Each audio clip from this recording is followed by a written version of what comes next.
Good morning, everybody. Thanks for joining me. It is Wednesday morning here down by the river. I'm not in a van by the river, but I'm down by the river. I got to hook up, hitch up, and take off here in a few minutes, but I wanted to come on here and make a video before I did because there's a couple of things I wanted to talk about. I hope all of you are well. Isn't it beautiful out here? See the fog over the river? Just a beautiful place, serene and peaceful. The bathhouse is just in that direction. I'm looking at it right now. It's maybe 100 yards away. Now, I've got a bathroom in my camper, but I have, limited hot water because the tank is small. So I just decided when I got up this morning, I got up about 6. I overslept. I didn't get up until 6. And I walked over to the bathhouse. Huge, squeaky clean bathrooms, and I just got plenteous hot water, unlimited, and I just stood there for like a half an hour under this glorious hot water stream and took a shower. It was absolutely wonderful. Then I came back here, fixed a pot of coffee, and started scanning the news, and then I wanted to sit down and make a video before I leave because I'll be traveling, and then I gotta get back to work. But two things are really on my mind in particular. I got a little bit more, but two things I want to talk about. I want to, and one thing is really disappointing, really troubling, and some of you probably already know what I'm going to talk about. I'll get to it in just a minute. But I want to go back to USAID. Now, I didn't even say this yesterday in my video, and I should have. I don't know why I didn't. I was saying that when I heard of USAID, I always thought of, maybe like Peace Corps workers or something carrying bags of rice in Africa to people who are starving. And of course, that's not what USAID is at all. Perhaps that's what President Kennedy intended when he signed the executive order. I don't know, but that certainly isn't what it is. The acronym USAID stands for, it's not aid at all. It stands for United States Agency for International Development. And you say, well, what on earth does that mean? Well, that's it, isn't it? What does it mean? That's kind of a really general scattershot approach or a name that you can't clearly define. But I would reiterate what Daniel McAdams, who is an aide to Dr. Ron Paul, said yesterday. USAID, in terms of, for the purpose of definition, he said USAID is a key component of the USA's regime change operations worldwide. The USAID spends billions of dollars every year propping up NGOs overseas that function as shadow governments, eating away at elected governments that the U.S. interventionists want to overthrow. Behind most U.S. foreign policy disasters overseas, you will see the fingerprints of USAID. From Ukraine to Georgia and far beyond, USAID is meddling in the internal affairs of foreign countries, something that would infuriate Americans if it was happening to us. Now, this USAID, I believe, has the potential to be the scandal of our lifetimes. USAID, I spent a lot of yesterday afternoon reading and watching some videos on this, getting myself as educated as I can in a short period of time so I can sound somewhat coherent on my own channel. And I'm just appalled. I'm glad I was sitting down when I watched this. I did a deep dive into what this is all about. Folks, it is incredible what the USAID is doing. It is as if it is functioning as a fourth arm of government. It's mind-blowing. You've got the judicial branch, the executive branch, the legislative branch, and then you've got USAID, which is apparently just an entity unto itself. And they get all of these billions and billions and billions of dollars. Their budget is larger than the State Department and the CIA combined, if you can believe that. Who's minding the store? Who's in charge? Where's the transparency? Where's the ledger sheet? How can we find out what they're doing and where they're spending all these tax? You just don't know. Man, you thought the CIA was shrouded in secrecy. They got nothing on USAID. Now, I'm going to pin a post down below that is the link to a video, which I really hope you'll go and check out. It is from the Benny Show. I don't know if you've heard of Benny Johnson. Benny Johnson has a really good podcast. And he, just the other day, had a man by the name of Mike Benz on his show, B-E-N-Z. I don't know if you've heard of Mike Benz or not. I have. I've seen him before. He was on Joe Rogan's podcast one time. That's where I first heard about USAID. Mike Benz, as far as I'm concerned, has got to be the foremost authority on USAID. This guy is incredible. He is a fount of information. He details in this show with Benny Johnson what the USAID is all about and what they're all into. They are, as Daniel McAdams said, they are into regime change. This goes back, it goes back further than this, but they, the Operation Orange in Ukraine, where we were behind getting the legitimately elected president of Ukraine kicked out of office. We toppled him, and USAID's tentacles their fingerprint is all in this. It's happened all in Latin America. It's incredible, and they have, of course, this agenda. I mean, they do more than just regime change. Through USAID, we're sending money to gay operas, or we're paying schools or nations to push the LGBTQ alphabet ideology in their schools. I saw one quote by the Chilean president yesterday, and he was, I wouldn't say he was forced, but he had his schools begin to teach the LGBTQ, whatever that is, agenda in their schools, much to the horror of the faculty and the parents of the children that were being taught this mess. And when asked why, it wasn't the president, it was some official in the school system. When asked why they were doing that, they said because of the USAID money, because it's like billions of dollars that they're not going to get unless they do what the USAID essentially told them to do. It's incredible. But anyway, Jimmy, his name escapes me. Mike Benz was on, I said Jimmy, I was thinking of Jimmy Dore. Benny Johnson. Mike Benz was on Benny Johnson's show yesterday. And I want to link it down below, and I really hope that you'll take the time to go and watch it. In the first part of the show, Benny Johnson does an excellent job of explaining exactly what USAID is, with charts and graphs and what have you. Then he brings on Mike Benz, who is going to blow your mind, showing you everything that USAID is into.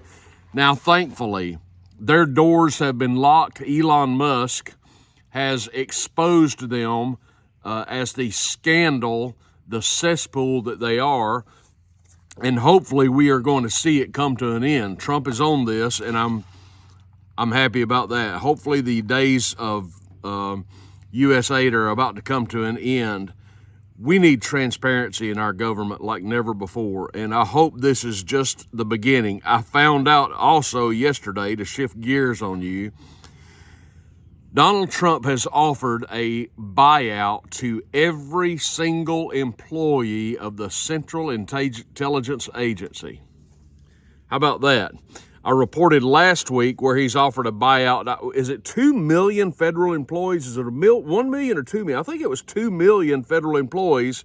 He's offered them a buyout of 8 months' salary, and you've got like eight days to respond to it. That's a great thing. And now he is offering a buyout to the entire CIA workforce. I'm thinking, okay, buy them all out and then shut it down. That's what I'd like to see you do. He has terminated hundreds of FBI agents. Donald Trump has done so many great things his first 2 or so weeks in office. And I have been gushing and effusive in my praise and my adoration of Donald Trump until last night, when Donald Trump, folks, I don't even know where to start with this. As you know, if you're keeping up with the news, the Israel Prime Minister, Benjamin Netanyahu, the man who is, let me not get bogged down. Benjamin Netanyahu came to America and he met with Donald Trump at the White House. It kind of raised my eyebrows when Donald Trump was pulling the chair out for Netanyahu in a conference room and putting him back into place. I don't like to see my president do that for anybody.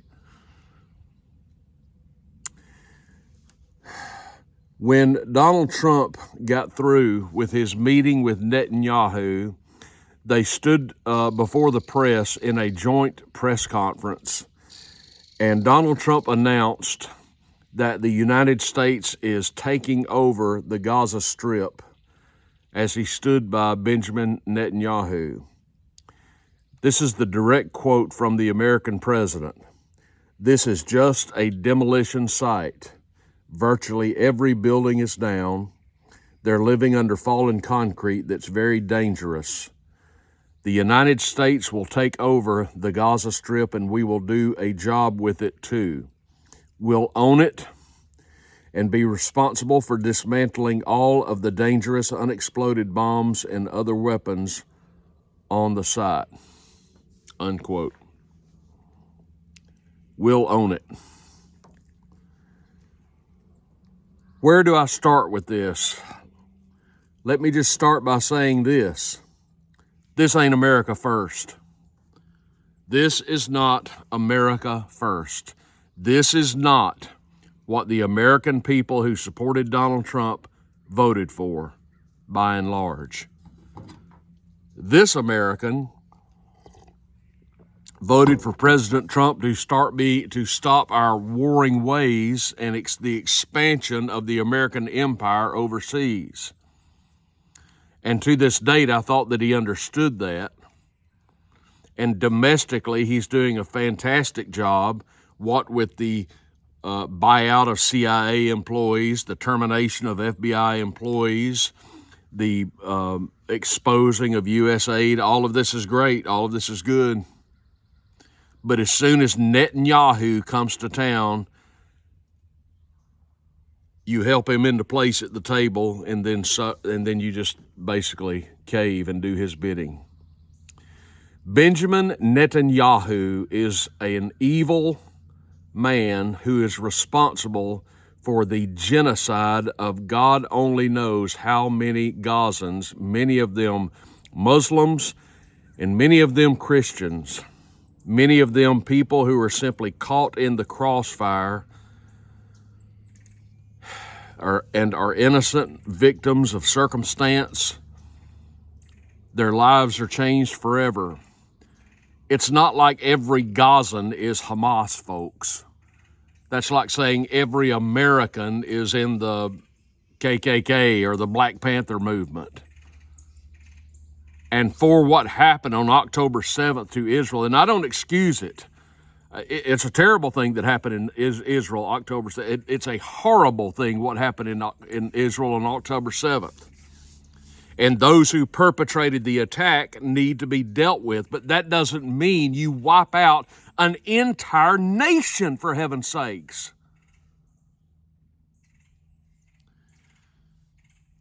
Gaza has just been decimated, and Donald Trump, let us remember, who is a real estate developer, possibly sees the potential for Gaza, which is a beautiful area, no question about it. It's right on the sea. It is beautiful. Perhaps he has visions of a swath of condominiums and entertainment districts going up there on the shores of the sea. I don't know what was said to Netanyahu in the background, but the bottom line is this. This is none of our business, period. And it isn't like you're just going to march in there, clean the place up, resettle all of the Gazans and then build it to your own personal American specifications. That is not going to happen no matter what Trump says or what Netanyahu thinks. That's not going to happen. Now, this is what the aforementioned Daniel McAdams, an aide to Dr. Ron Paul, said a few hours ago on Twitter. Dear Mr. Trump, we elected you to end wars and make America great. Why are you forcibly removing a population thousands of miles away from their homeland that goes back to the time of Christ? This is none of our business, no matter how much money Mama Adelson Warbucks sends you. Do you love America or only your donors, unquote? It's a legitimate question. He's talking about Adelson, Miriam Adelson, the Jewish mega donor to the Trump campaign and other Republicans. And there is a line of thinking out there that Israel, of course, owns the United States government. That's another show, but I do know that a lot of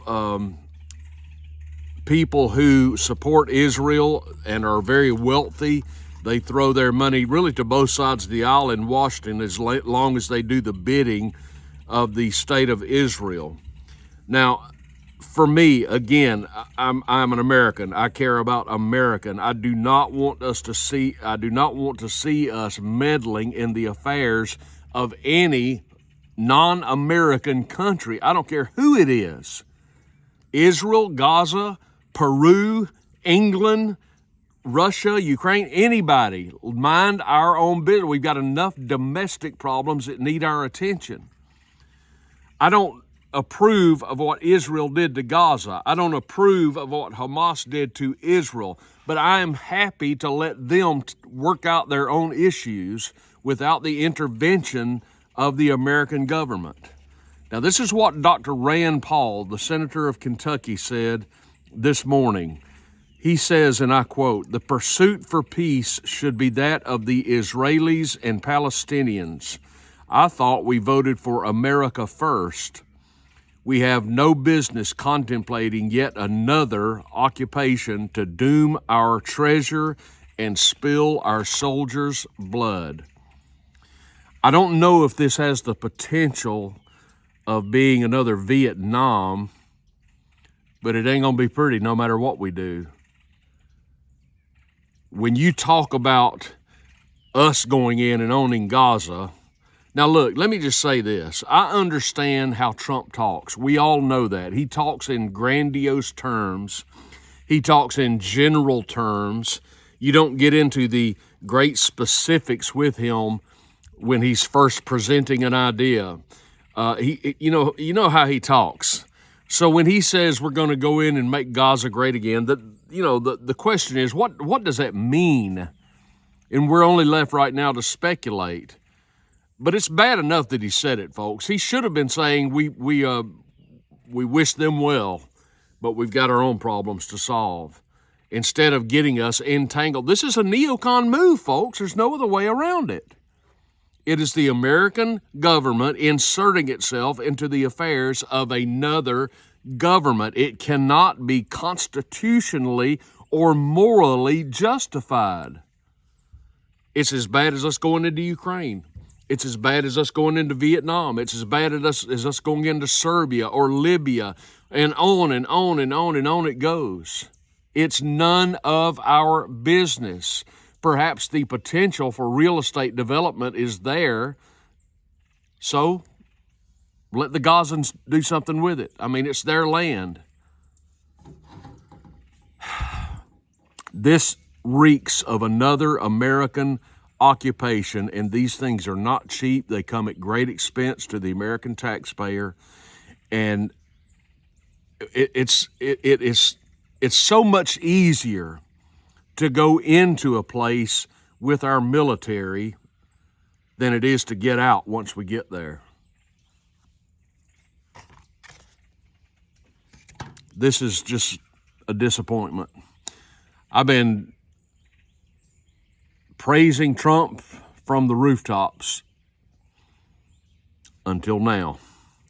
Donald Trump is wrong about this, and he needs very much to reverse course. Now, it's fine if he wants to send diplomats to the region, Rubio or whoever, to help negotiate a peace settlement between Israel and Gaza. I'm all for that. I'm all for diplomacy. I'm all for peacemaking. But this is something else that is not that at all. Folks, in the last year, there have been a lot of people made to be martyrs in Gaza at the hands of Israeli rockets and warfare. Christians. And it never ceases to amaze and disturb me that so many American Christians simply don't understand this. These are our brethren that are being slaughtered in Gaza by the Jewish state. And yet evangelicals in America, by and large, prefer the Jewish state to their Christian brethren. Duplicitous much? That being said, I'm an American and I'm interested in American issues, period. Certainly if it's something that would involve our military. This is not good. And I'm hopeful that somebody with some common sense can get to Donald Trump and say, we need to tap the brakes on this one, boss. Because Donald Trump is doing great otherwise, but when it comes to this, he fumbled the ball big time. And I am not a sycophant for Donald Trump. I like him. I approve of much of what he has done, but I'm not delusional. I'm not like Laura Loomer, if you know who she is, on Twitter, who cannot praise Donald Trump enough. No matter what he does, he could spit in her face and she'd say, you're the greatest ever. I am objective about Donald Trump. I believe I can praise him when I think he's right, and I'll criticize him when I think he's wrong. And right now, he's wrong.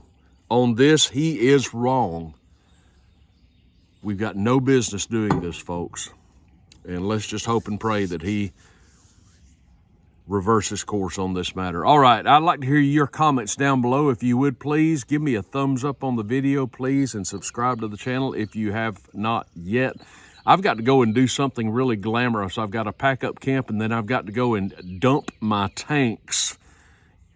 Anybody camping know what that is? You got to go hook up your water and sewer hoses and let her fly. That's the funnest part of camping right there. All right, I'm heading home. Thanks for joining me, everybody. I really appreciate it. Let me hear your comments from you. All the links are down below. Buy me a coffee, all that jazz. Everybody take care, and I will see you soon.